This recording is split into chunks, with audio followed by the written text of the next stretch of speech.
Coral, দোনোটাই coral. এই কোরালটা কিন্তু ছোপ ছোপ আছে। হ্যাঁ,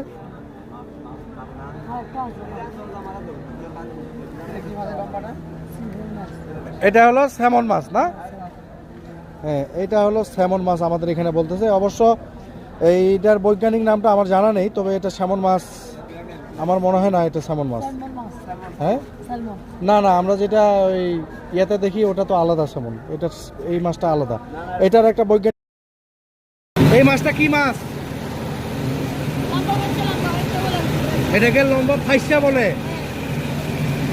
আচ্ছা, ওগুলো কি বরফ গুঁড়ো করা হচ্ছে? বরফ গুঁড়ো করা হচ্ছে। কাকা, এই মাছটার নাম কি ছুরি? না, এটা হলো সুরমা মাছ। আর ওটা কি? ইলিশ। ইলিশ, সাগরের ইলিশ যেটা আর কি। আর এই মাছটার নাম